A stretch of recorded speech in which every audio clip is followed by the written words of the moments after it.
both my colleagues, that you learn the usage of these systems by doing it yourself. The more you do, the more you learn as to search engines you should use and what search words you should enter into the system to go to the required information. The presentations of both the speakers led us to the point where actually now it feels the systems. It feels like using Entree, SRS, or dbGet. How to actually use them, how to actually go to the websites and start using these pages. By using certain example or by using any kind of information we are looking for towards sequence retrieval. So we will now be having a hands-on session, and for this hands-on session,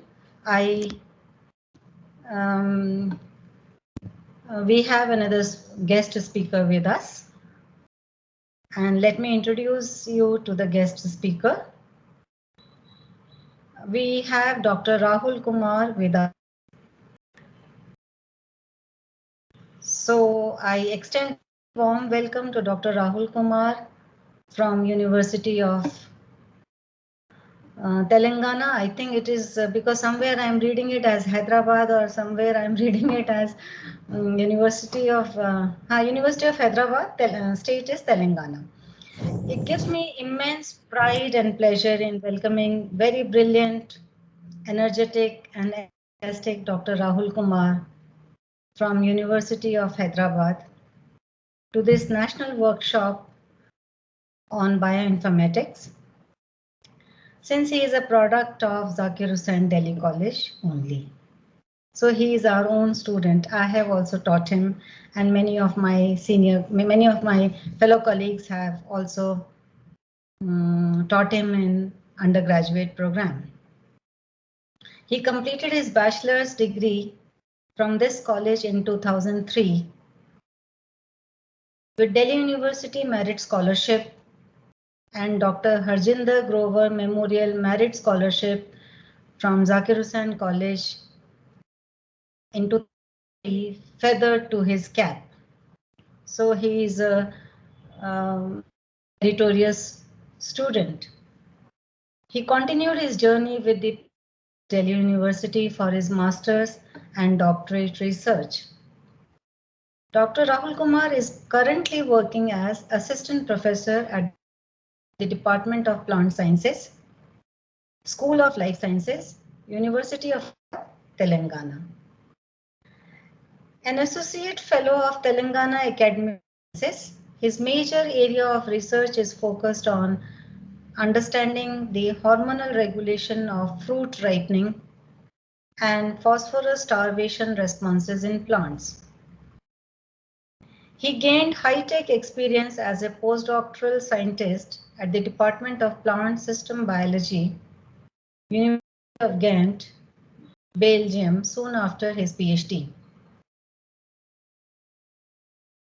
Interestingly, at this young age only, he has more than 35 research publications in national and international journals of high repute. His exceptional academic and research career is evident from his publications in top journals, the topmost being Nature, then PNAS, the Plant Cell, Journal of Experimental Botany, Nanoscience Advances, Plant Molecular Biology, Plant Biochemistry, and Biotechnology, all very high impact factor journals. For his significant and dedicated research contributions, he has received many prestigious national and international awards and recognitions also.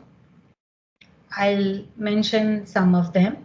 He has received NASI Platinum Jubilee Young Scientist Award in 2015, Elsevier Young Investigator Award in 2019 from the Society of Plant Biochemistry and Biotechnology, Dr. Y.S. Murthy Medal in 2021 from Indian Botanical Society. Then BELSPO, that is Belgian Postdoctoral Fellowship in 2013. Then Department of Science and Technology Inspire Young Faculty Award 2013, just to name a few. We are very delighted to have him with us for a session on sequence retrieval today as a part of this national workshop. As told to you earlier, theoretical portion has been the theoretical portion of sequence retrieval has been covered comprehensively and extensively by Dr. Babita Kola and Dr. Ashima Khurana. And the hands-on of sequence retrieval will be taken over by Dr. Rahul Kumar. I once again welcome you, Dr. Rahul Kumar, for this national workshop. And I now hand over the session to you. Over to you, Dr. Rahul. Thank you all. Thank you, ma'am. Thank you for a nice introduction. I hope I am audible to my audience.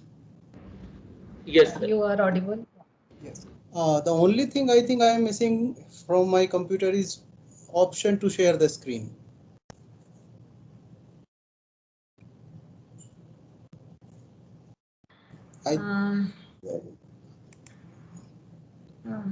Okay. Now it seems I have. Is it available, sir? Yes. Yeah, it is visible. Your presentation is seen now. So my presentation is visible. Fine. Okay. So before, let's say, I go to the main training program, it's my duty to first thank all the organizers for putting up such a big effort to organize this workshop, hands-on training workshop to the students. I also thank Dr. Malti ma'am for nicely introducing me. It's all because of Zakir Hussain College. I'm here because the training what I received or got during those 3 years really transformed me from, let's say, a normal student to a plants loving student, you can say. And I have one another question before I move further. So are you able to see my computer screen now also? I'm changing yes, it is visible. You can make it full screen now. No, because this is now so this is live pages, and that's where I cannot make them full screen. This is going to be the size. Maybe I can increase it further a little bit now. Better? Yes, yeah, it is. Okay. Now I'll come back. Fine. Yeah. So I'll come back to my presentation. I have already been introduced. So let's go to the main topic of the day. So how to search and retrieve a sequence? This is a question because this workshop is organized for very basic level. I'll keep the level to the same, and we will start from the very first question: how to search and retrieve a sequence. So it has already been discussed by previous speakers that there are two ways to do that. One is text-based search. That means you can write the name of this. Let's say a gene you are trying to search for. Another is sequence-based. That is basically homology-based, where we will understand how you can use different tools in different nucleotide databases like BLAST and retrieve the homologous sequences from different organisms. So the text-based search itself includes or can be done by two ways. One is through web browser, like you use Google, Yahoo, or any other web browser. You type the name and then it will give us some results. Another is using dedicated sequence databases and data retrieval tools, which have been nicely put forth to the audience. And today, the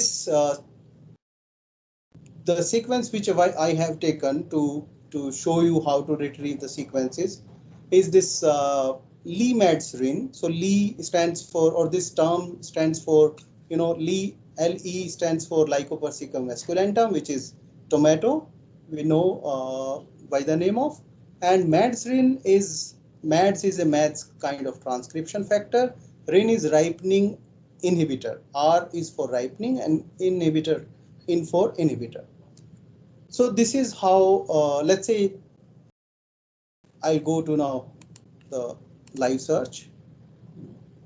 So let's say somebody, we have published this paper on this gene in 2012, back in 2012, and let's say some student somehow, came across this paper and got interested about this gene, but he or she doesn't have any information on that.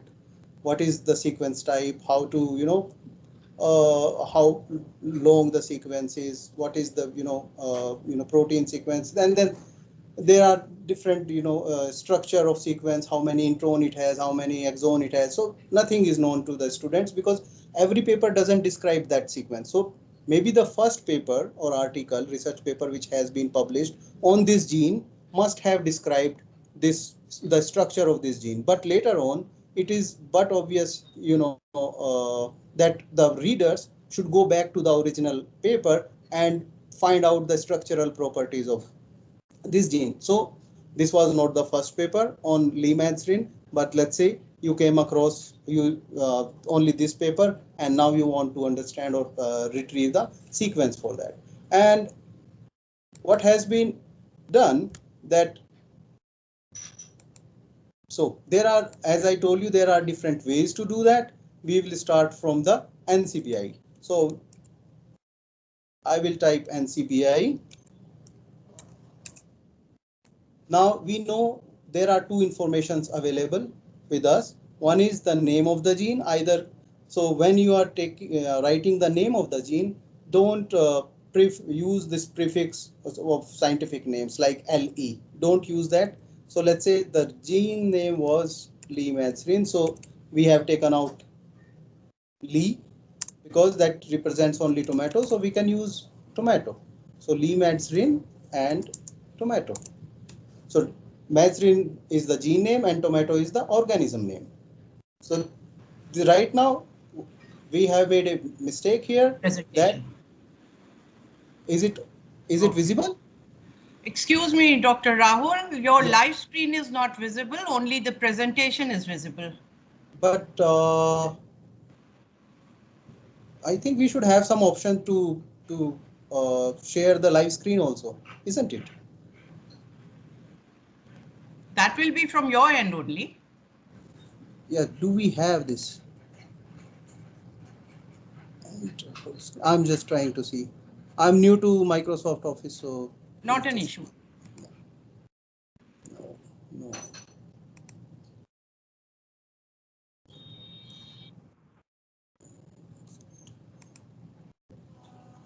This was. No. Can someone help me how to, share the screen, because it is easy in Google Meet and others. So I'm sorry for my. Can we request Dr. Ruchi or Dr. Zishan to help him out? Yes, ma'am. I can help you, sir. So I'm sharing my screen. That will help you how to do that. Okay. Just wait.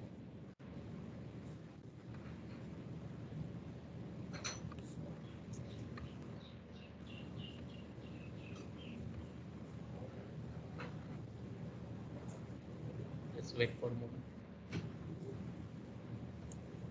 So can you see my cursor, sir? Yes. So if you see this position, if you click here, you will get option to share screen.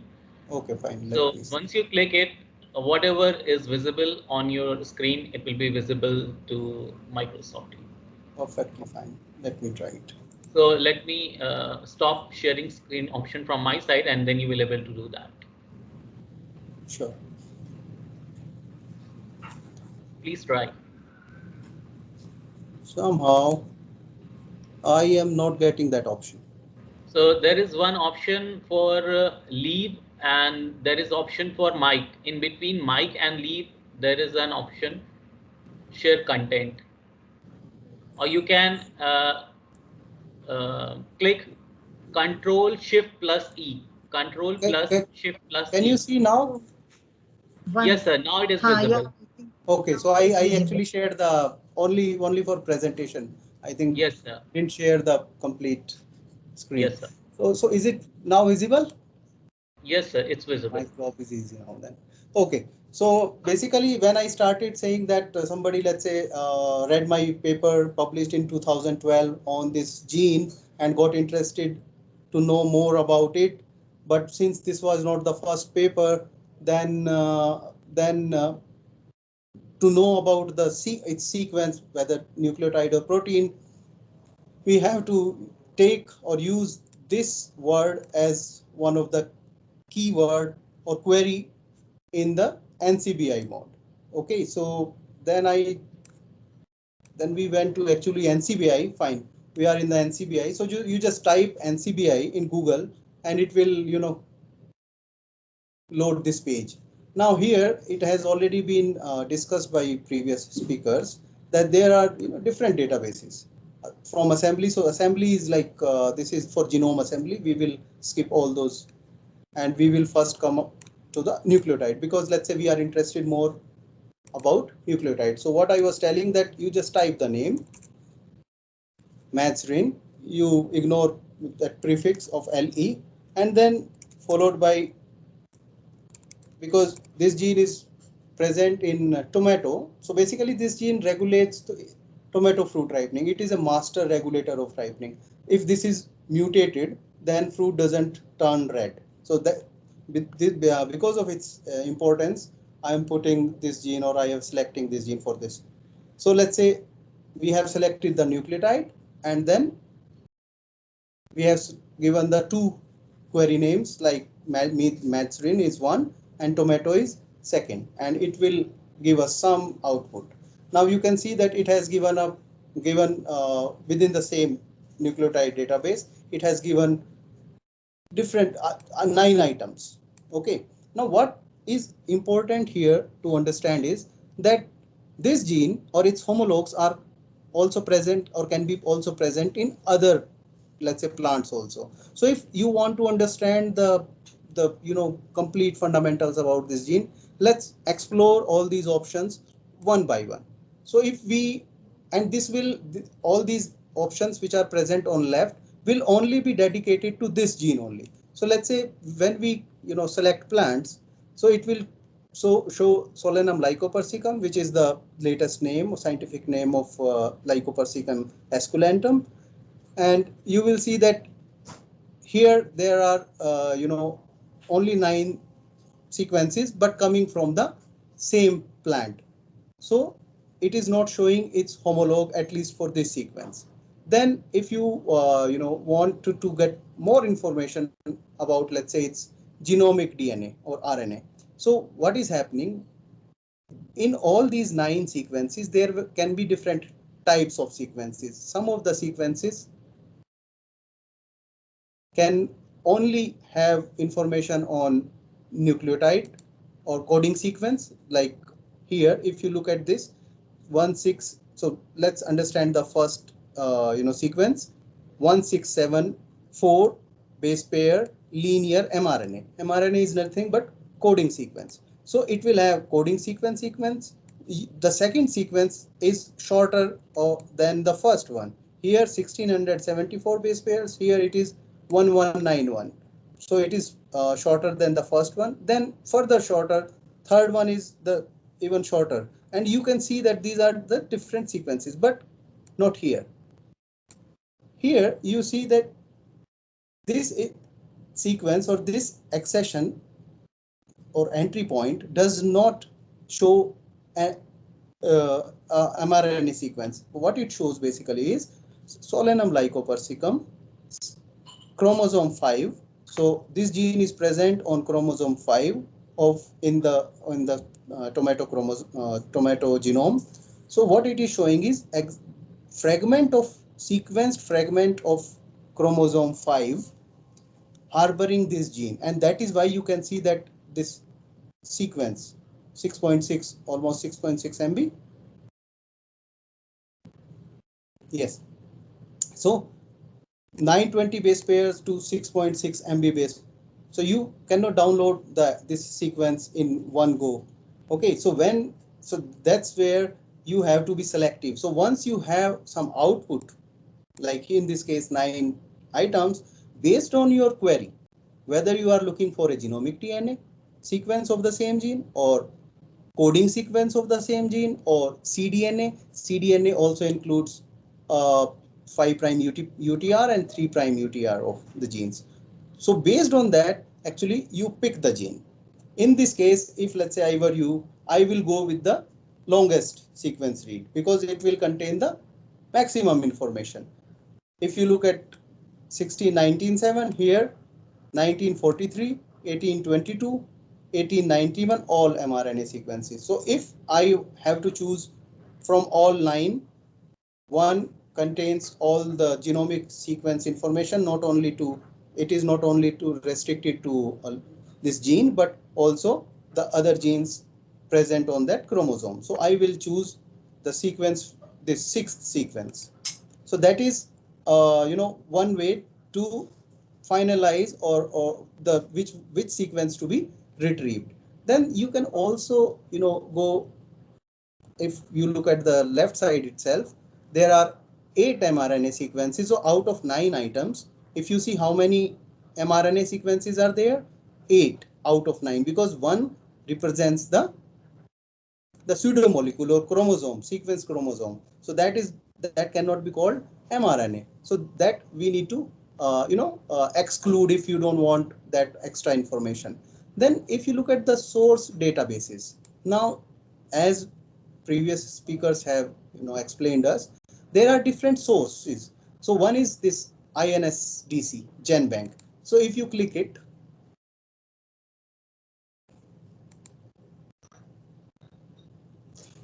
it will take us to the page on GenBank where only 3 sequences have been submitted by original authors. Okay, so these were the sequences where for the first, let's say for the first time they were submitted for the first time by the original authors, and their authorship or ownership actually lies with the original authors. Okay, so this is with the GenBank. So in GenBank, whatever sequences are available, they are their ownership. So you cannot use those sequences, let's say, for commercial purpose without let's say taking some rights or permission from the author. Okay, unless it has been fully permitted.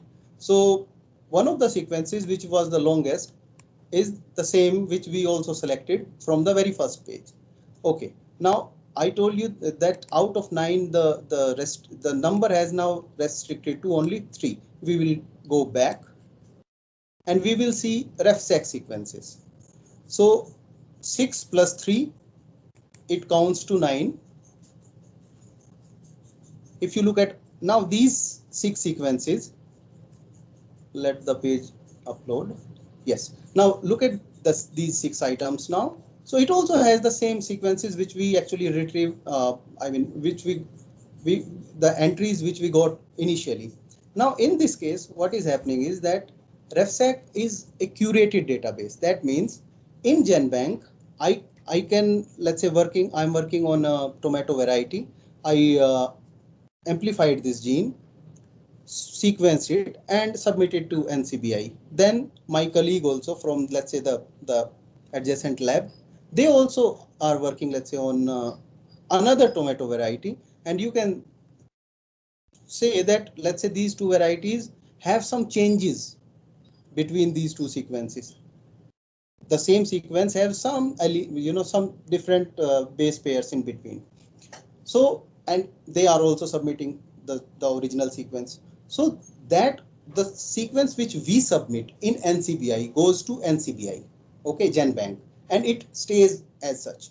But NCBI at the back end, what they are doing, they are taking both the sequences, or let's say there are now 10 entries or 15 entries. They are taking all the 15 entries and then they are aligning to find, curating them. There can be some bad sequence portion which we in our sequence, original sequence, it was there, and it needs to be taken out because otherwise it can leads to some false false data presentation in that.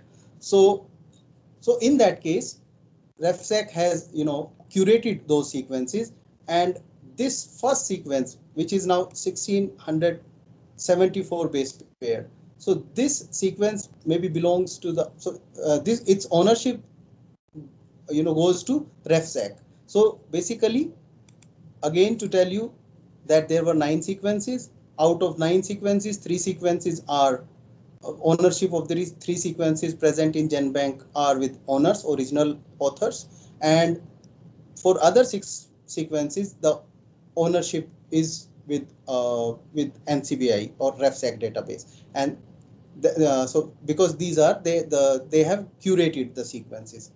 Okay, this was backhand information. We ended up with 9 sequences. So you can see sequence type, if it is nucleotide, then you are having 9 entries, the same entries, and then there are other sequence length, release date, revision date, all those sequence information is available. If you come to the right side of the page, then you will see that what your recent activity actually, that you have searched nucleotide database for limazrin and tomato, and what are the output, like 9 sequences in GenBank and 6 sequences in the RefSec. Now I will go one by one, in the sense that, let's say, now based on the RefSec, sequences are always preferred. So you should, if let's say you want to work with this sequence later on, whether in your in silico search or your wet lab search, what you should do, you should always go to RefSec rather than GenBank, because GenBank sequences can have some errors, whereas RefSec sequences have been curated for those errors. So then I will take this sequence, which is almost equal to the original sequence submitted by this 1697 versus 1674. So only 23 base pairs have been deleted from this sequence. So either you can take this sequence, or let's say if there are no RefSecs available, then you go with the original sequence. Now it brings us to this page. Now this page has basic information. You can read GenBank. Okay, here you can change from GenBank to GenBank full, or you have different format which you can choose from. I will show it one by one. Okay, so it has basic information on this gene. So the entry accession number is AF448523, and let's say if in my paper, in this paper, let's say if I have given the accession number of this gene. Okay, so the other way to search for the same gene, and this is text based search, mind you. So you again go to nucleotide database, and if you have the accession number of this gene, you can just click it. You select the option for search and then wait for this page to be uploaded. So we are coming directly on the same page. Okay, now with this page, so basically what we did, either we had information, we came on this page either through using the name of the gene and organism where it is present, or basically if you have direct accession number of that gene, it is, you can use directly that. Now, so excuse me, Dr. Rahul. Yes, I'm sorry, I'm interrupting. Can you please zoom your screen slightly so that little less maybe, but fine. Yeah, thank you. That's perfect. Now, so again we are at the same page, GenBank, and here Lycopersicum, Esculentum, METSVOX, transcription factor, METSRIN, mRNA. So this is an mRNA. complete coding sequence. Fine. Now it has a locus. So basically locus ID belongs to the accession only. Thus it is the same. Then date of the entry of the sequence in 2002 it was submitted, and then there is a definition. These are given by original authors. Lycopersicum, the entire thing. Accession is given by NCBI or GenBank, and this version could be, so this was original version and accession, and this is version 1. That means whatever has been uploaded on by the original authors have been kept like that. Otherwise it can be 2, 3, 4 if there are some second version or third version submitted by the same authors. And then source is Solanum lycopersicum, or old name Lycopersicum esculentum, where this LE comes from. And then basically information on the organism. You have all the taxonomy of this. Then reference, that from what basis to what basis. It is a 1697 base pair sequence. So 1 to 1697, and then original authors who has submitted this sequence in the NCBI at the first place. So it was submitted by these. So these were identified. Then this sequence was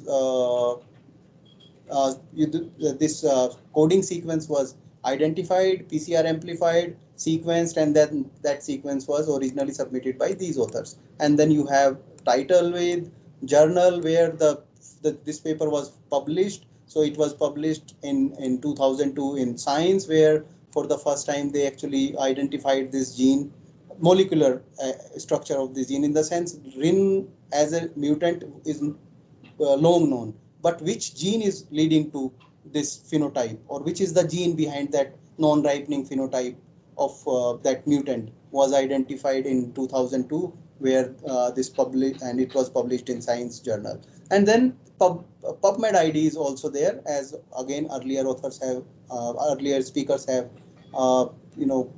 clearly discussed those different databases. So you can see that this was the original paper where it was published. So you can see this is also, so this way you can use PubMed for identifying the related literature on that gene. Okay, and then coming to the CDS, as I told you, mRNA also includes 5' UTR is nothing but untranslated region. 3' UTR untranslated region. That means transcription will happen, but it will not be translated. Protein from that region, so from 1 to 210 base pair of this sequence, 1 to 210 base pair of this sequence. Let's say this is, let's say 210. It will not be translated. So this becomes, and because this is a part of mRNA, which is already transcribed from genomic DNA, it makes it untranslated region. So this gene has 210 base pair untranslated region as at 5' end. Okay. So if you want to extract, let's say identify or retrieve untranslated sequence from this, you can just copy it and paste in a text file, and you can see that 80 is the start codon. So at 211 this codon is coming. ATGs, these base pairs are coming, which codes for methionine. So from there, this sequence starts. So therefore, 201.11 to 1404. And this is the basically, so this is coding sequence information. So basically you can actually go like this, select, and let's say 1404 or 1104. Let's say till here it is coding sequence. But you can understand, let's say I copy it from here, and let's say I'm trying to paste it here. You will see these words will come. Okay, maybe this is also not visible. So these numericals will also come along with the sequence, and your sequence is split. So with the spacing. So this is not the ideal way to retrieve the sequence. What you need to do is that you go to FASTA. FASTA, I'm sure everybody knows about it. So it is a file format which is followed by greater than sign symbol, followed by the name of the title of the sequence, and then real sequence in this case. So once we clicked on the FASTA, all the extra information about this gene, who submitted it, when submitted, what is the PubMed literature available on that, gone. Only basic information is retained like this. This is the accession ID, and then you have this accession ID. So this is FASTA format followed by greater sign, and this is one line. This is one line. So here in this case, you have let's say this FASTA format. Now you can easily copy it. You can copy it from here, and I'm going to open a text editor.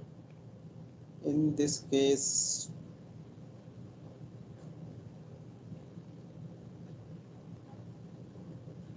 Notepad+.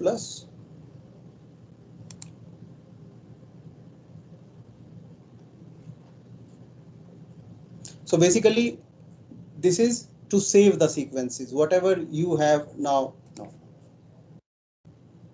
The sequence which you have identified, and you think that this is the right sequence to be, let's say, retrieved, nucleotide sequence, then you can directly copy it from there. Okay,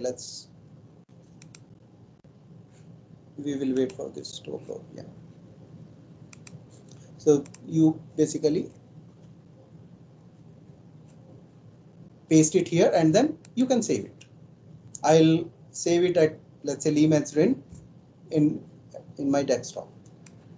I'll go to desktop, and here I'll write it RIN, and then it becomes your text file. And once you have saved it, obviously this is present here now. Is it visible? This file? Yes, sir. Yes, okay. sir. Now Yes, it is visible. Slightly zooming is required actually. okay, It is too I just want to show that this has been now saved, that's all. The other way is that you can go to this desktop, not your desktop, but the desktop folder, and then you can see the file again here. It is present. Somehow things are happening if I'm zooming it too much. Okay, so this was about nucleotide sequence, and in this case, this nucleotide is mRNA sequence.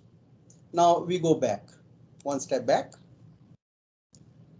We come down to just before this sequence actually. Now what you need to pay attention to the places here. Now obviously this is not GTCAC. This starts with MG, RG. So these are basically amino acids. Okay. So within CDS, because the authors or the program has already information on the start codon and end codon, then they have also given sequence of the protein here of the same gene. So, and if you want to have, let's say, protein sequence of this, either you can directly copy it from here, or the protein sequence has given another accession, because they cannot keep one accession for nucleotide and protein. That is why protein. So now once we clicked on that protein in a sequence, you can see that nucleotide has now changed into protein automatically, and basic information will remain same. Sorry, I did something. We'll go back. Yes. So here you can see that it has changed. New accession for protein has come, and here also GenBank to GenPept it has become, and basic information, who submitted, when was submitted, what is the organism, and all those, which is the paper associated with this, they remain same. Okay, and then you have this sequence at the bottom. This becomes protein sequence. Again, if we copy it from here as such, then you will see that these numbers will also come along with, and these gaps will also be there in the sequence, because they have made these blocks of 10 amino acids or 10 nucleotides while submitting these sequences. So what you need to do is, again, what we are going to do is we are going to go to FASTA format.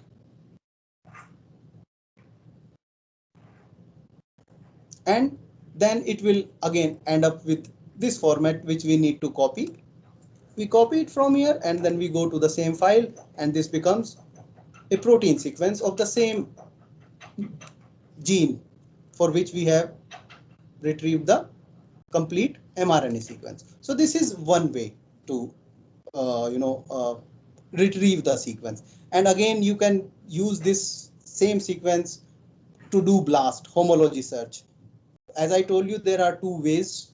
One is text-based search. Second is by identifying homology between the sequence. So let's say I'm taking it directly to run BLAST.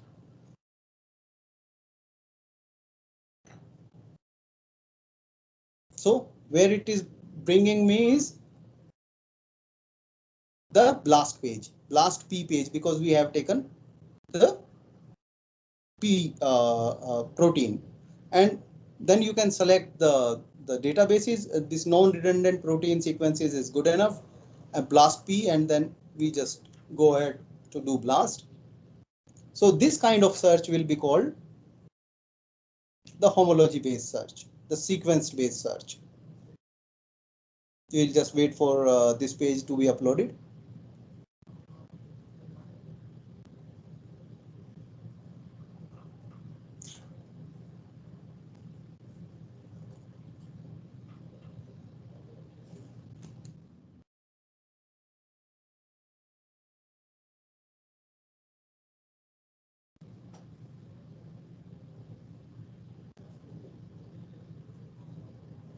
So this page itself has the identity, this job title.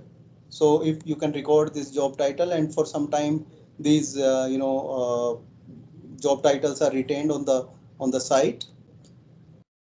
While opting for BLAST, actually I didn't tell you in the previous page that we can even give our email. So basically once the job is done, it can be notified, or so we can be notified in our emails also.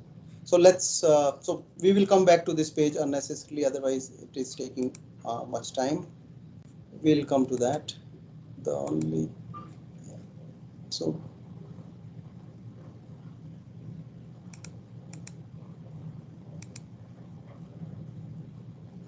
it's taking much time. We'll go to NCBI again.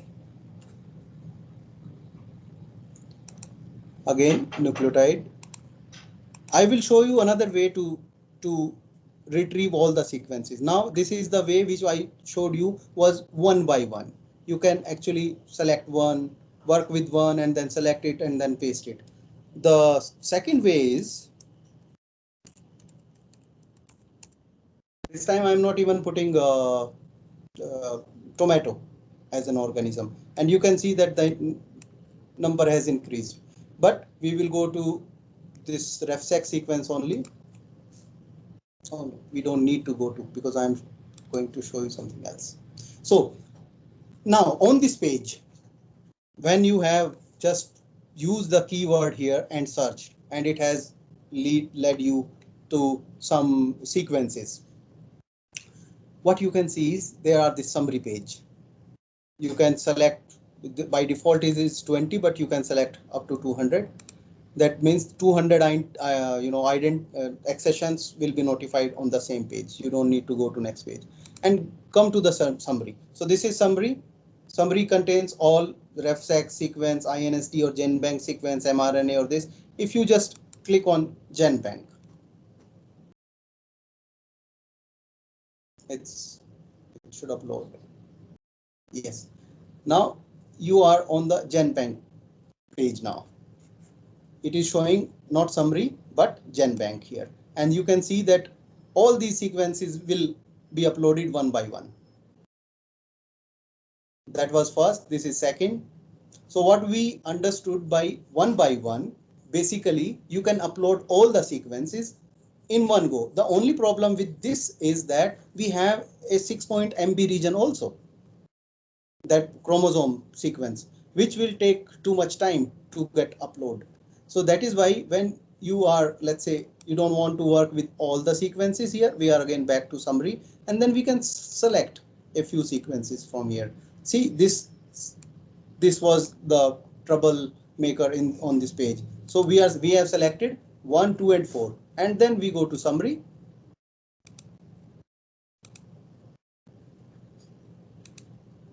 Yeah, and then you can see that only 3 sequences will be now uploaded. That was the first sequence which we have already retrieved and saved.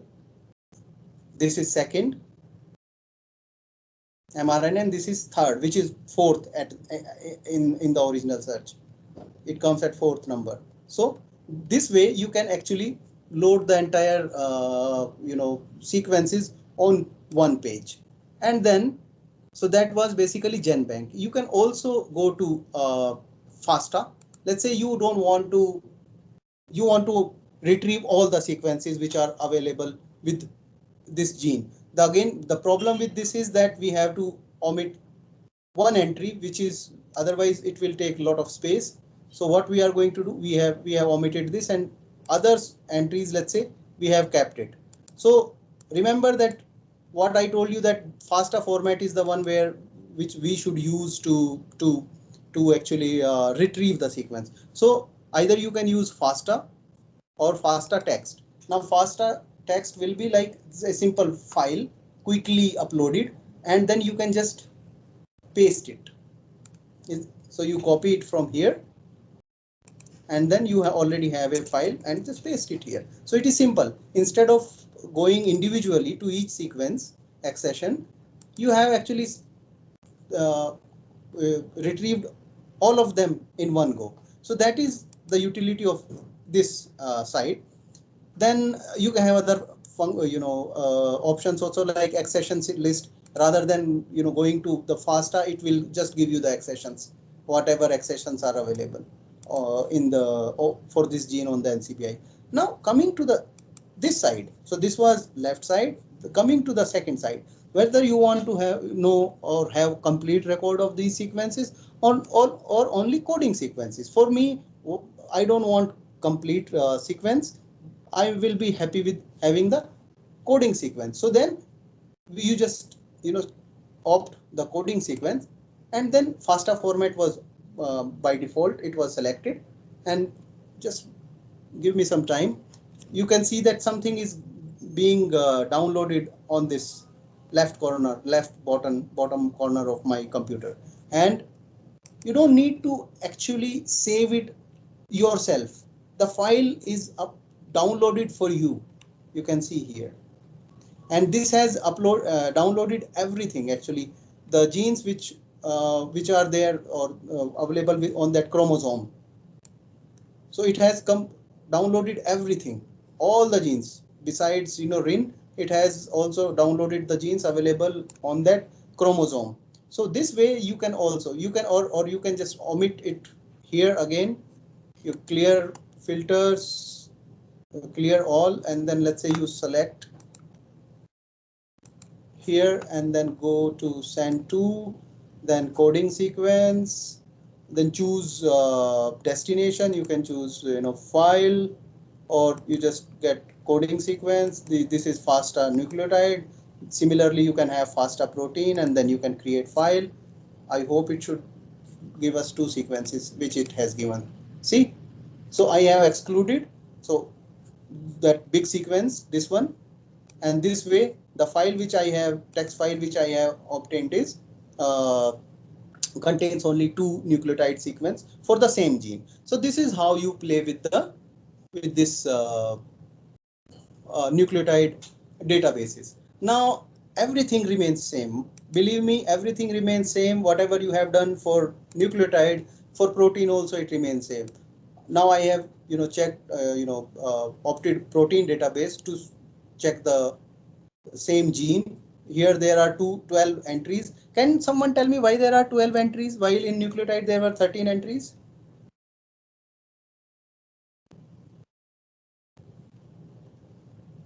It's not open for chat. It's not open for chat. Okay, so these 12 entries signifies that there was one chromosome. There was one 6.6 MB sequence of chromosome 5. So because when you sequence a genome, it gives you nucleotide sequence. So wherever this gene is available, all the nucleotide sequences will feature in. On the contrary, for protein database, you have to have only protein entries, and that is where that extra sequence is gone now. And here you can again play with summary, like you can have these FASTA format to download or to copy the sequences here. So in FASTA format, it will give you all the sequences like this. You copy them one by one, or you can use, so this is basically HTML version where you can even use these options also, click them and they will react to your query. Or you can just choose FASTA text. In FASTA text, it will give you all 12 sequences. You see, but you cannot play with the individual sequences. So this is simply to copy them and then coming to your file which you have created and then paste. So you have pasted the sequence. Maybe you don't want to do that. Then we will go to send to file. This is FASTA default order, and then downloading 12 items and create a file. Now you will have a similar file which we got for nucleotide sequences, for protein sequences also. It will download here.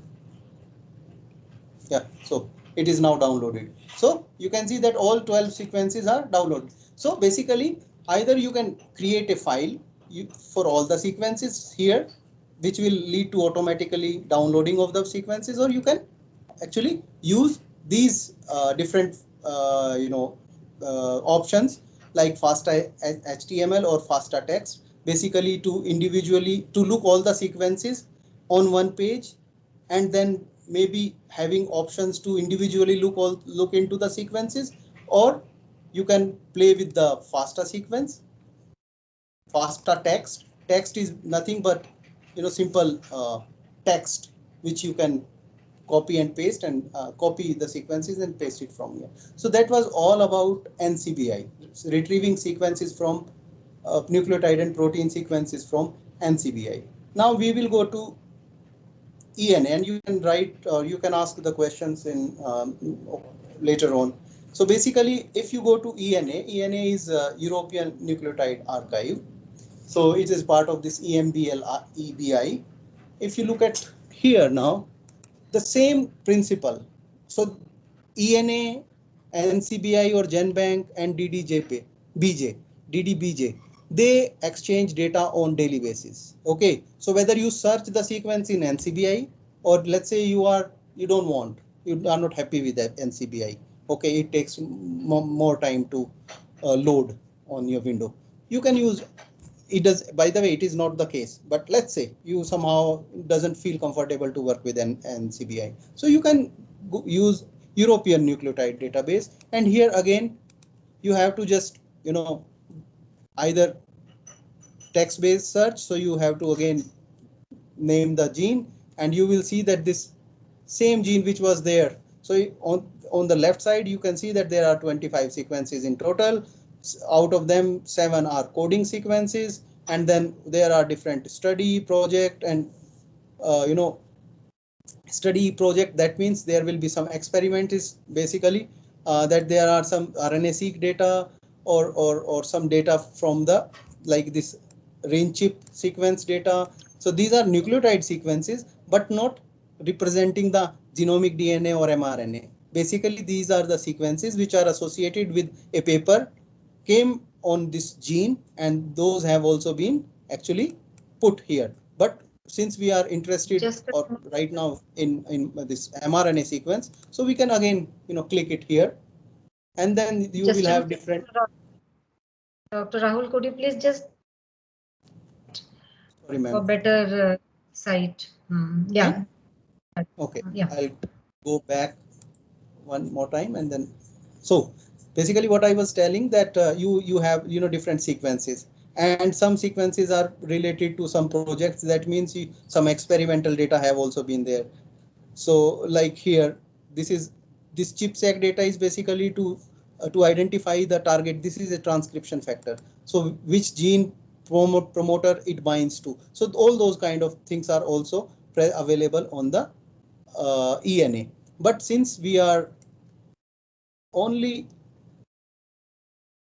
content with, let's say today, coding sequence of this gene, so you click on it. This is the same, by the way, this is the same accession which we have already used. Sorry.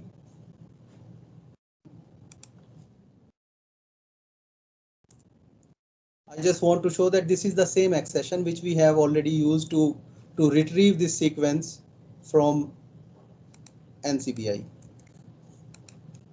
So that you know that, see, when they are exchanging the data, all these nucleotide databases or databases, when they are, exchanging the data, they are keeping the basic information same. It is not that EBI or ENA is giving you a different name for the same gene. That is not happening. Okay. So, okay, where was I? Maybe here. Here. Yes. Okay. So then you will have this chromosome 5 and basic information. What is this? mRNA topology is linear because it is not a clone product. It is just a simple sequence PCR. And then it has, you have some other navigation tools. You don't taxon. Basically, it will lead to you to tomato. Then you have publication. You can click it. If you want to, let's say, view the FASTA file, then you click on the file and it will actually leads in opening of a new tab where you will have this sequence. So you can copy it from here, and then or if, let's say, you want to download it in FASTA format, then you can just click it here, and then you will see this file getting downloaded here. So this way, and this is now opened up also automatically. So this is how you actually use ENA to retrieve the sequence. And this was basically a text-based search. As I told you, you can also neglect the gene name, but its accession number, and it can directly give you this search. I think I'm clear. So I have searched this gene using its name, and second by using this accession number, and it has brought us to the same page. There is another way to do this. Let's say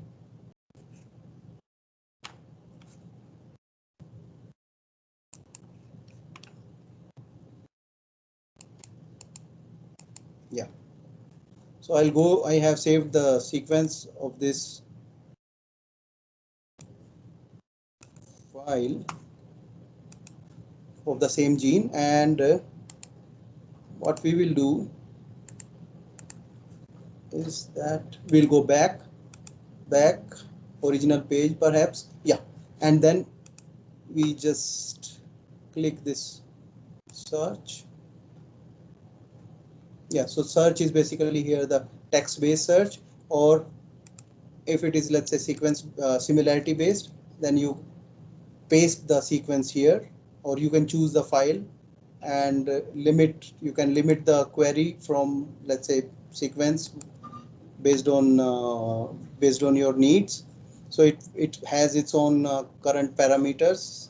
It's going to use BLAST and program because it has automatically detected that this is a nucleotide sequence. And then there are threshold, maximum alignments, how many type of alignment view pairwise it is going to show, and then you just submit it there.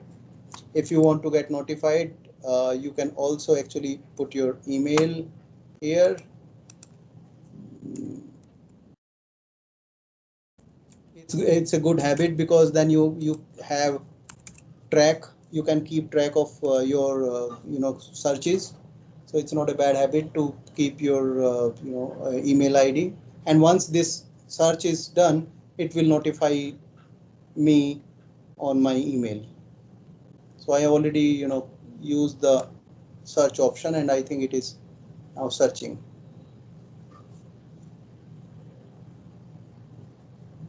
Okay, so it is showing some error fetching this. Okay, maybe I made some mistake while copying it. Then we can go back actually again. We can directly search from here also, searching ANA, text-based, advanced search, sequence search. So I opted actually for sequence search.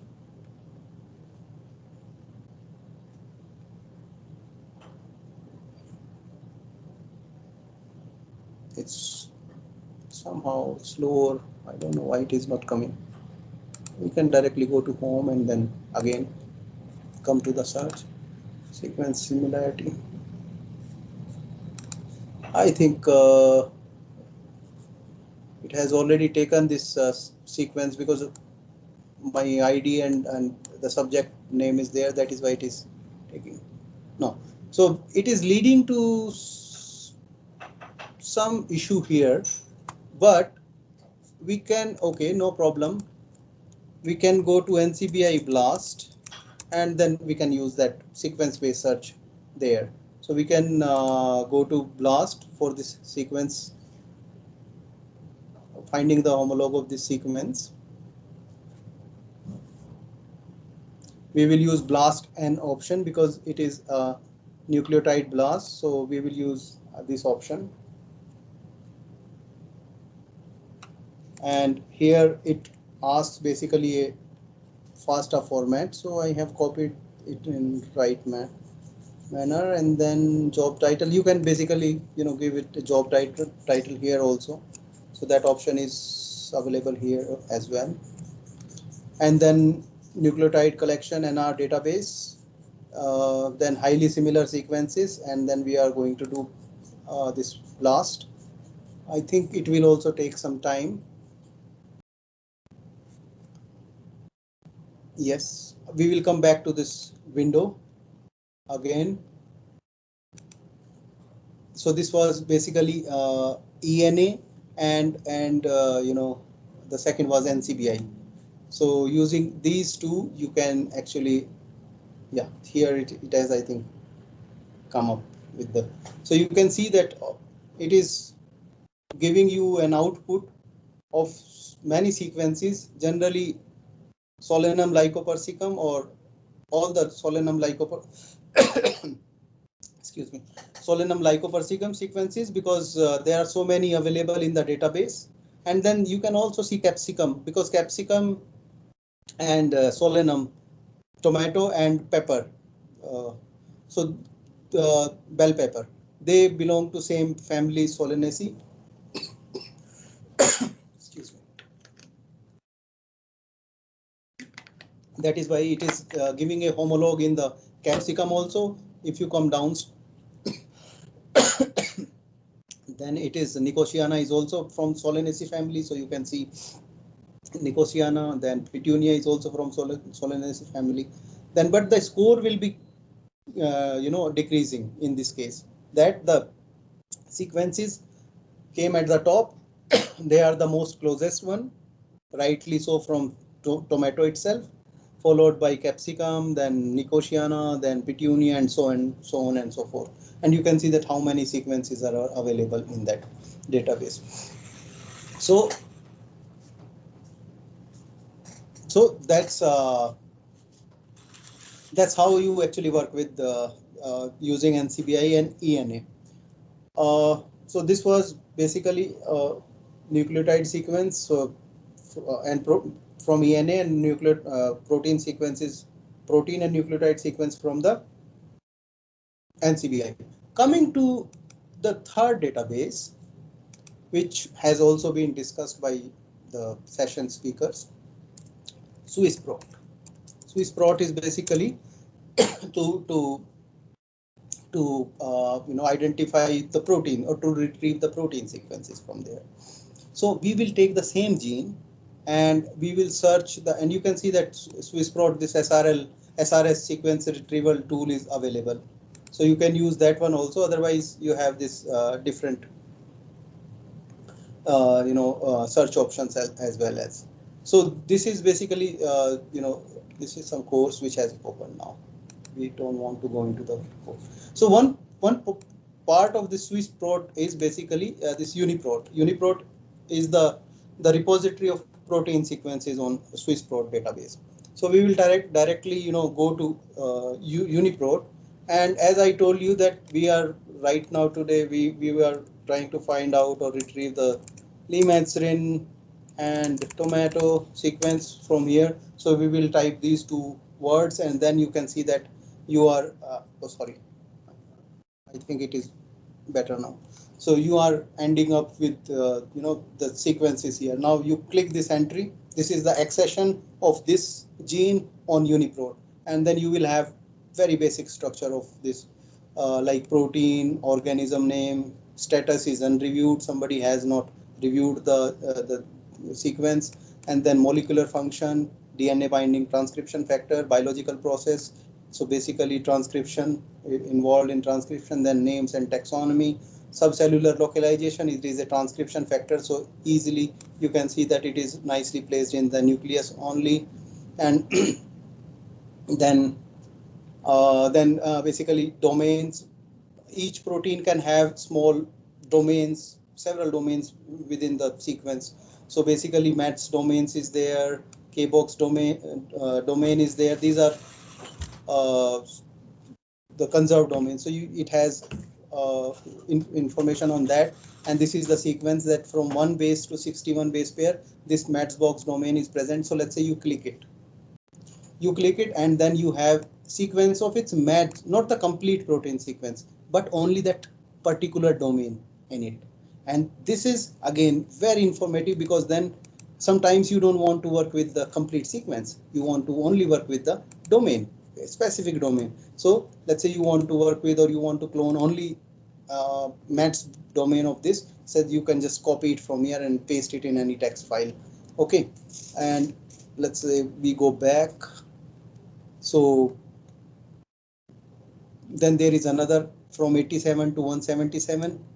You just click it here, and then you will end up with the first KBox. There are 2 KBox domains in this protein, so that is also be nicely retrieved along with the complete protein sequences. Smaller domains, conserved domains are also can be retrieved, and then it has linked to other databases like CDD, Gene3D, Interpro. These are when you are characterizing a protein, you will need to check all these databases. Another important thing on this UniProt page is this, that either you can add this sequence to the basket, or you can directly download its FASTA. So whatever FASTA file we downloaded from UniProt, NCBI is can also be downloaded from here, and then from there you can just submit, save it to particular place. So then so basically we had retrieved a protein sequence of this gene from its UniProt database, and you will see that what is the accession which is associated with this. This is the same accession 448523, which is we have already searched twice or thrice for nucleotide sequence in NCBI. So that associated accession is also linked, and not only that, RefSec accessions are also linked. So if you click on this, it has taken to EMBL site, which we have actually already downloaded from this option. So it has, because this is SwissProt or UniProt also is a part of EMBL. That is why it is not taking you to NCBI but EMBL site. Okay, and if you see RefSec, because there is no RefSec in EMBL, and RefSec is a database associated with NCBI. Now it is bringing you to the NCBI page because it is a curated protein. So there is the protein has been screened and curated to remove any errors which might be there when original sequence was submitted by the authors. So then you have this RefSec, and then there are Ensemble, Plant. These are different databases where you can place, you click them, and then let's say CAG is a big database for metabolic pathways, so it can place you on so this can give you information on this gene in that pathway, and it has both protein sequence as well as nucleotide sequence available, and you can use this sequence to map it to a certain step in a certain pathway, something like that. So that was about UniProt. And I have complete NCBI, ENA, UniProt. I will also take one more database to search the same sequence. And this is when we sequence a genome. Let's say tomato genome was sequenced.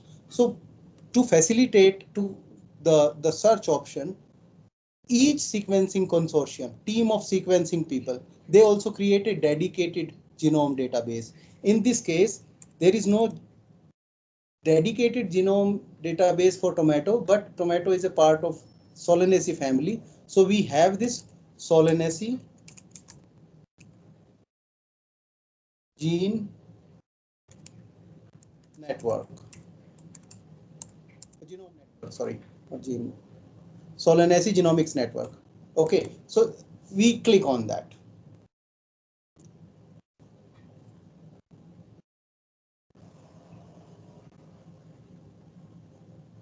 Okay, I have this bookmarked also. I'll just click on this.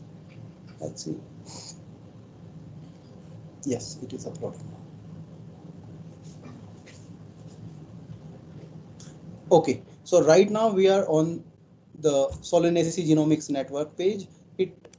It actually have many genomes. You can see that how many genomes are embedded, the sequence information for tomato, potato, pepper, Solanaceae, Panelli, all the Solanum, then Nicotiana, Petunia, Solanum, chilens, coffee, all the Solanaceae members, and then there are 150 tomato. So tomato, we don't eat only one variety. There are different varieties. There are different accessions. So for any crop, not only tomato, or for any plant species, ecotypes, all those things. So then 150 tomato genome resequencing project, and then there are 360 genomes of only tomato, different accessions, different genotypes of tomato have been sequenced. Everything is there. We are not going to use that. What we are going to do is we are going to go to this search option, search using these genes, because we are now identifying this Lee-Madsrin. So Madsrin gene, we will search this gene only. Sometimes because it may not have the if you put Lee-Mads, it might not give you any output. So just use Mads gene, and this brings to the page of dedicated page created by the team on SGN for this. So you will have this locus name, symbol, gene activity, and then here you will have many important links. Somehow, yes, okay.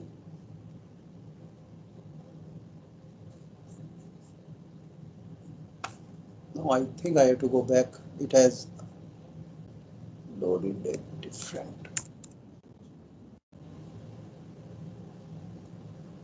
No.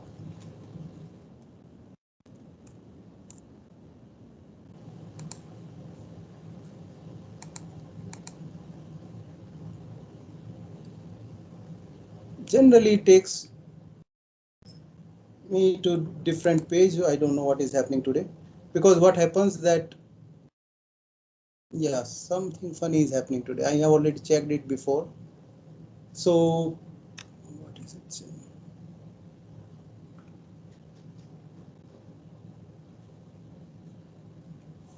Generally what happens that it leads to the all the sequences, mRNA sequence, coding sequence, protein sequence, promoter sequence, genomic DNA sequence, all those sequences links are there, which basically you can clearly download, but I don't know what is happening today, why it is not coming.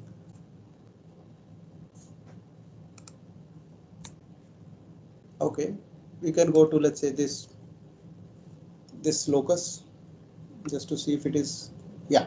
So basically what should have been done, so when we checked for RIN, it should have come like this, and then locus ID, all those basic information, which chromosome it is present, and then you have all these, genomic sequences available,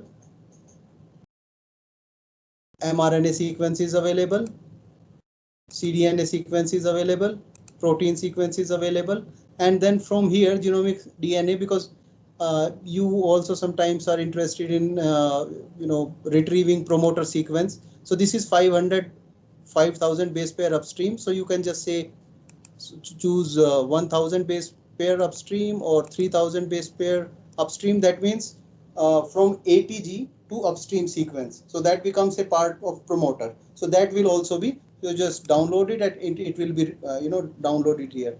So which is not, so this in this information was not available in NCBI. So the whole idea of taking you to a specific browser or a genome database was just to tell you that at database they have covered, you can even understand the exon intron structure, which you are not getting in NCBI or ENA. If if some unigenes are there, as Babita ma'am has already explained what are unigenes, so they will also be associated with this.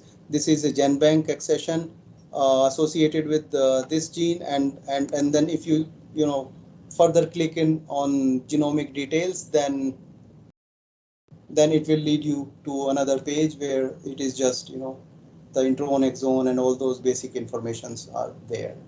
And it also has all those mRNA sequence, genome sequence, protein sequence, cDNA sequence, or related features.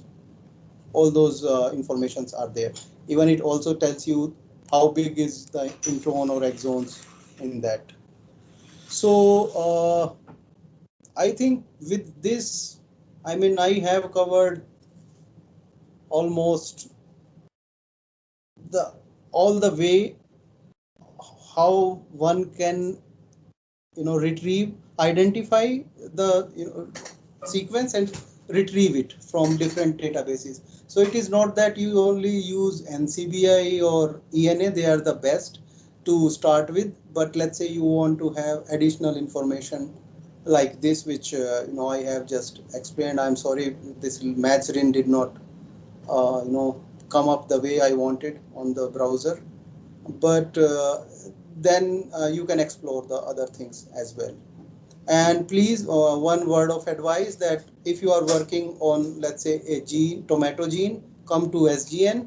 If you database, if you are working on a rice gene, don't come to Solanaceae Genomics network page, because that is dedicated only to Solanaceae species. If you want to have, then you can, let's say, rice genome database, sequence database, and you can remove rice, or replace rice with any crop which have been sequenced, and you will find a dedicated database for this gene. Like in this server, this is rice genome annotation project by this is maintained by Michigan State University. And then again, you come to rice, and if you want to identify a rice gene, you can either go with, let's say, BLAST search if you already have a sequence, or you can go with locus search if you already have, let's say, a locus ID of the gene which you are identifying, which is generally given in the papers. Okay, and then it comes up with this kind of information, which the same way which Solanaceae Genome Network also projects, here also projects, like gene name, chromosome ID, coordinates, predicted protein length, nucleotide length, and then you can see that how many intron and exon. Intron are these thin lines, and exons are these blue blocks. These are there.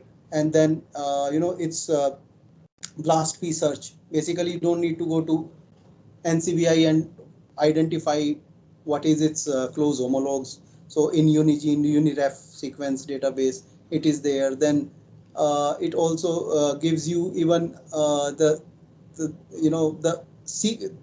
the expression that this gene where it is getting expressed. So this FPKM unfortunately doesn't have any value here, but other genes will give you some value saying that they are expressing in which tissue or organ of the plant. So, and then from here you can download the from here you can download the sequence. Okay, so that's, I think,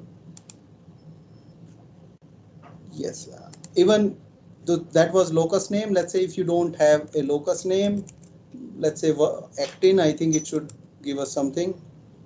I have just put actin as a search word here, and then it has come to or brought me to actin gene on chromosome 1, and again you can come with all the information, same information available. And here if you look at now FPKM, I was telling you that this page also gives you expression where this gene is expressing seed 5-day, embryo 25-day, seed 10-day, like this, or post emergence inflorescence, or pre-emergence inflorescence, anther, pistil, and then leaves 20 days. And because it is a actin is a constitutively expressing gene, housekeeping gene, most of the time, maybe not this one, but most of the time, then you can basically relate its expression.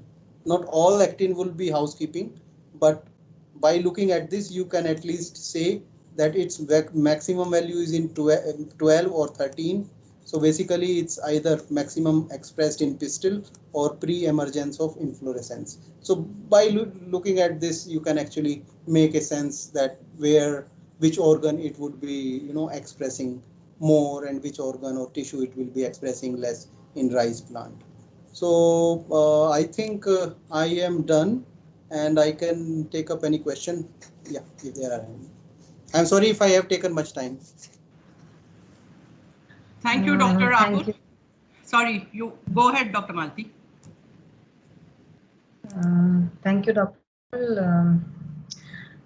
It is so interesting that there was no track of time, and I'm sure the participants must be eager to learn more and more, because the more important, as I can understand myself, is the searching of the data and the retrieving of the data. And for that, one has to learn more and more practice, and by using different databases. We would be taking up some questions which have come up from the participants, and for that I hand over to Dr. Ratnam Kaul. So over to you, Dr. Ratnam. Thank you, Dr. Gupta. And what a wonderful, detailed, powerful presentation by Dr. Rahul. I could sense the passion for all this bioinformatics, basically, and you just didn't want to leave it at that. So I'm really happy for that. Though we are running short of time, Dr. Rahul, but there are a lot of questions. I would pick up only a few of them, and they are like, one question is from the one of the participants: what was the use of putting the sequence on BLAST? What homology will be received? Oh, okay. So what is the use of putting sequence on BLAST? Yeah. So it depends on, any search depends on what you have in hand. I can have a name, you can have a sequence. So basically and there is obviously ocean of this information available on internet. So whether I have a name or you have a sequence of the same thing, it doesn't make much difference. Homology is basically the closeness of sequences or closeness between different sequences.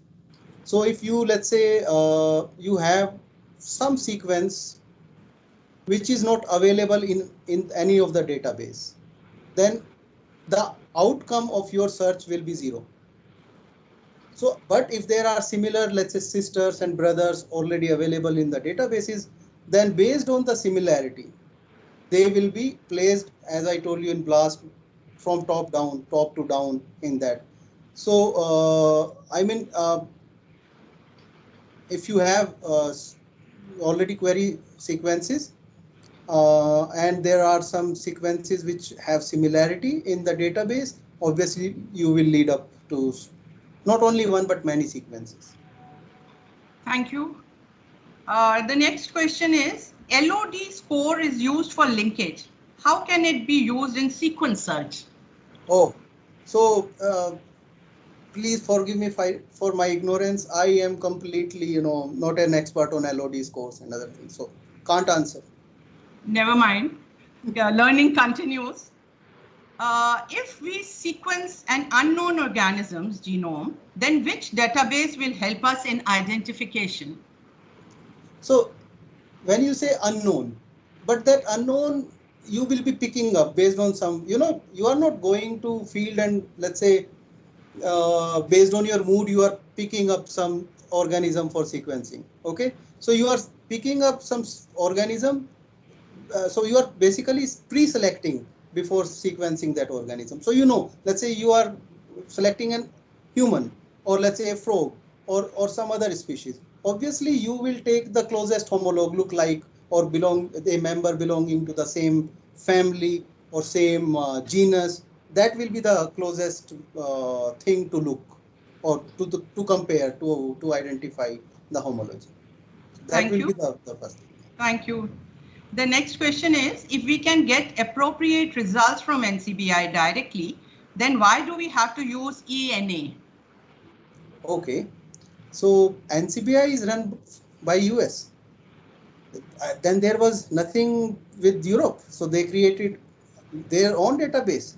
And then Japan was, how come Japan was leaving behind itself? So they also created a database initially, and perhaps they were not talking to each other. See, each nucleotide or each sequence you have in hand, you can make use of it. If let's say you don't have sequence for coronavirus today, what will happen?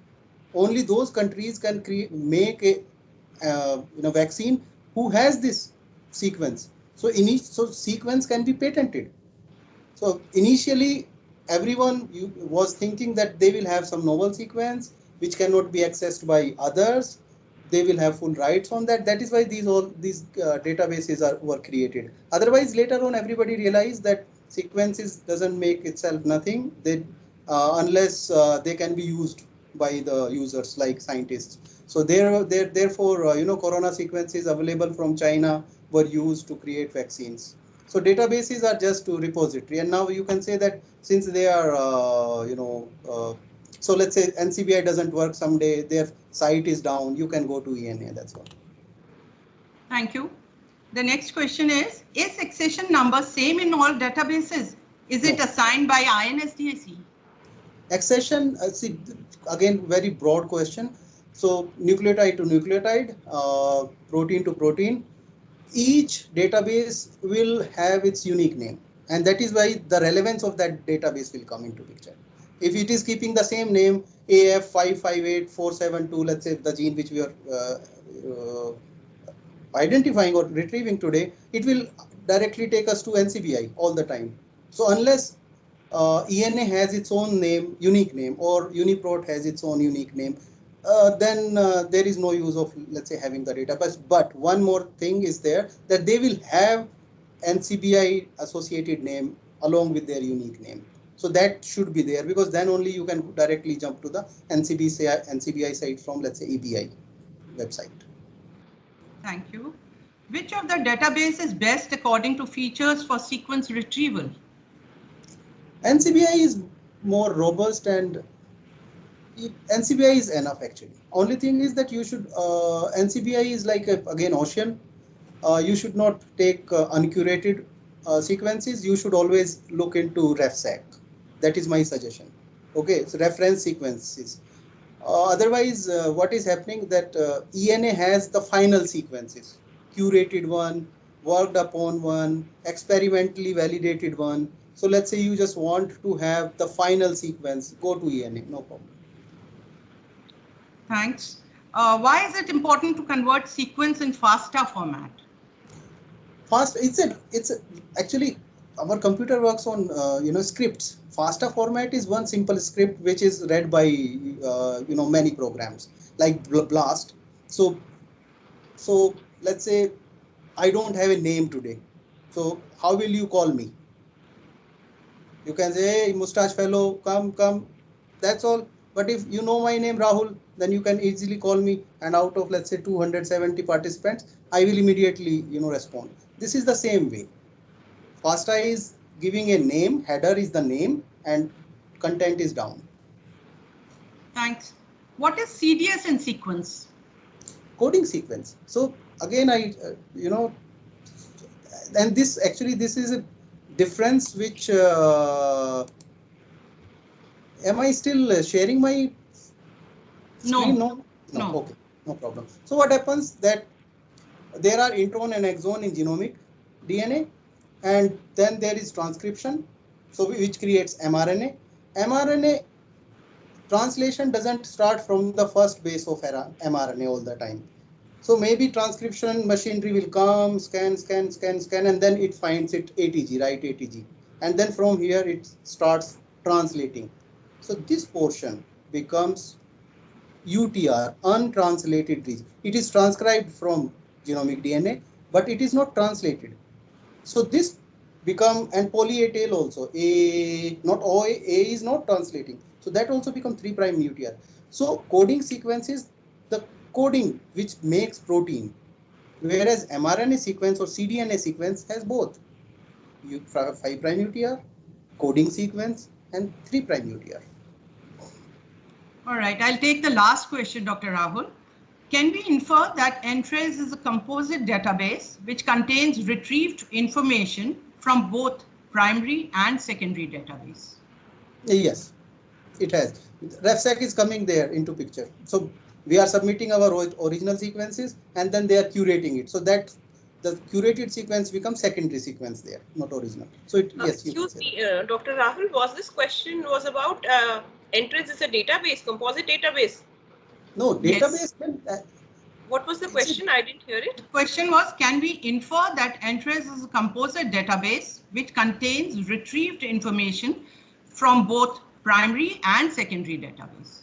If I am not wrong, it is not a database at all. I have clearly mentioned in my talk that it is a search engine, not a database. But it has both the primary and secondary sequences. Yeah, it has, but it is not a database. That's one of the main features. That is a search engine. I said that it's like Google. And thank you, Dr. Kola. Yeah. Thank you, Dr. Kola. Thank you, Dr. Rahul. We'll, stop the question answer session here because we are running short of time and our participants I can see are running away from our beyond 300 to now 275. Before I hand over the screen to Dr. Malti Gupta for vote of thanks, I would just like to make one announcement, and that is that there are certain technical glitches and therefore participants have not received their scores for the last assessment day before yesterday's. So we are hopeful that by the evening we'll be able to handle that and the scores will be released. Thank you so much, and over to Dr. Malti.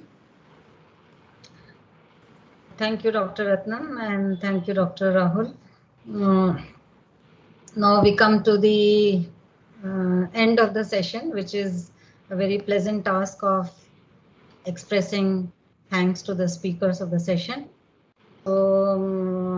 It is indeed very, very, we all are very grateful to Dr. Rahul for taking out so much time for us and explaining the bioinformatics session regarding sequence retrieval.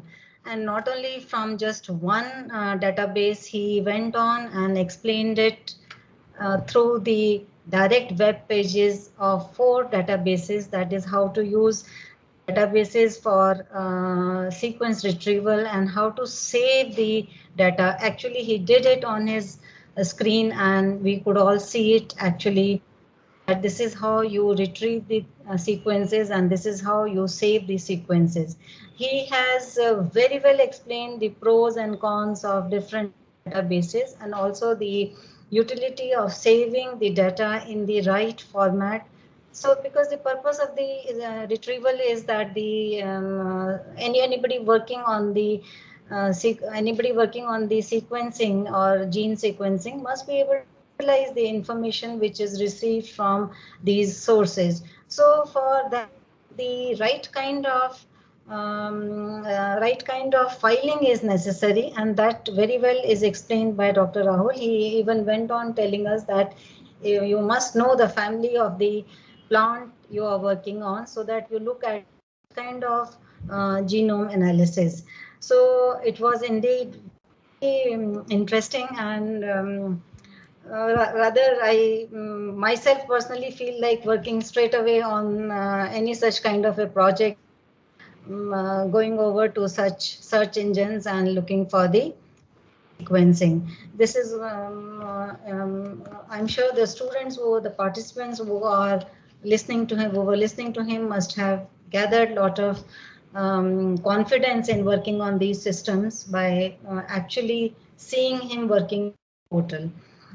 So thank you once again, Dr. Rahul. It was our pleasure to hear, and it is always a pleasure to hear you whenever you have come to our college to deliver a talk. And this was above all the best so far, I can say, because this is the most recent in mine.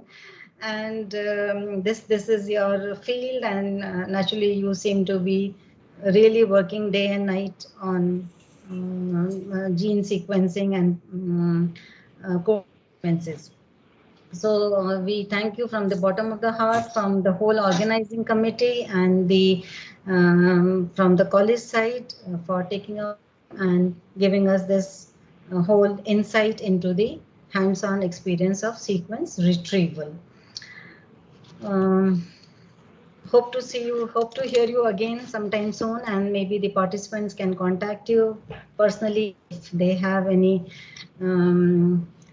further to look into it. We are also thankful to Dr. Babita Kola and Dr. Asha Khurana for giving us the theoretical aspect of sequence retrieval, very well explained by both the speakers as to what are the three main PubMed, nucleotide sequence, and proteome sequences. And they explain that these search engines are just like Google or Safari. These search engines should be utilized. The crux of the story which emerges out today is that the modern biological research is based on creating databases, saving databases, and sharing your information on the right kind of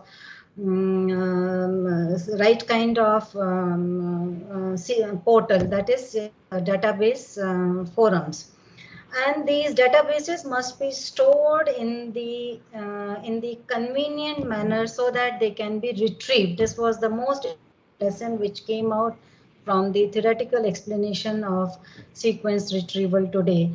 And the databases must be unambiguous, because if they are unambiguous, then actually nobody can make use of such gene sequences. And above all, the biological databases must be. So these were the important messages which emerged out from the theoretical explanation talks or presentations on sequence retrieval. I, on behalf of the organizing committee and Zakir Hussain Delhi College, I thank Dr. Babita Kola and Dr. Ashima Khurana once again for their in-depth explanation of the subject and very comprehensive and very detailed analysis of how sequence, what does sequence retrieval mean and how it should be done. So thank you once again to all the speakers, to all the guests, to all the participants who have been through us or throughout with us. It has been a long session, almost we are close to 3 hours of session.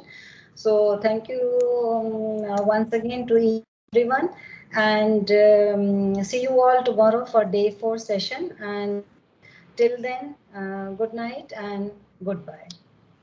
Thank you, everyone. Thank you very much.